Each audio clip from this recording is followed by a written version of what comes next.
I'm now going to run through the 3 rigs that I've set up for today's session, and like I've said, the depth is pretty much the same to the millimetre all the way around this lake.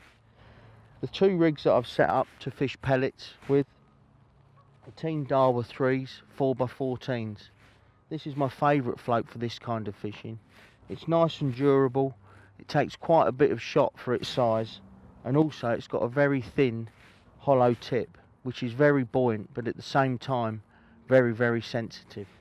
The main line, again, because we're coming down, we're fishing for small fish, we're not fishing for big carp, is 014.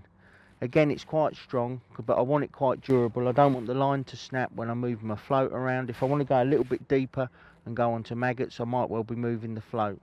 The elastic is a number 6 solid elastic fitted through 3 sections with the puller bung.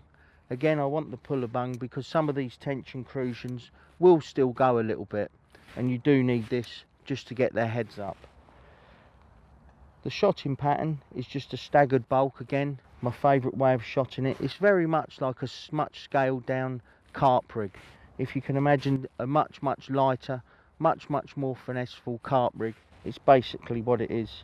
The hook length is 010 and the hook is a size 16 Gamakatsu pellet hook.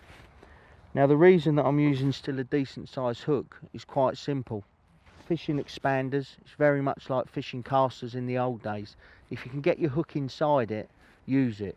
Don't be afraid of using a big hook because the pellet will mask the hook totally. 010 hook length, and this is plumbed up, absolutely dead depth for pellet fishing. If I want to try maggots on these rigs, I can go a little bit deeper just to put a bit of line on the bottom. I've got 2 rigs identical just in case of any breakages or tangles. The 3rd rig that I've got set up today is slightly different. You can see that I've got a bulk and 3 droppers, 014 mainline, 010 hook length and a size 20 Gamakatsu pellet hook.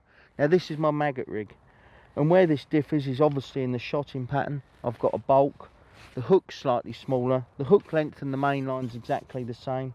The float is a 4x16, but you can see from the mark I'm just fishing a little bit more over depth, and this is my maggot rig that I can use on all 3 or 4 lines and just alternate if pellets aren't working.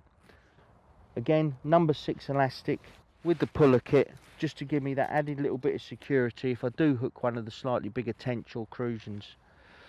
Now like I say, because this lake's pretty universal as far as the depth's concerned, I can use the same few rigs to dot around on the different lines. If it wasn't like this, I would be putting up a lot of different rigs, because this time of year the most important thing is to give yourself options. Feed 3 or 4 different places with different baits and just give yourself options. And quite often when your day can be going nowhere at all, you can drop in on another line, fed slightly different, and all of a sudden you're catching some fish. That's what these small lakes are like, and that's what I'm going to try to be showing you today.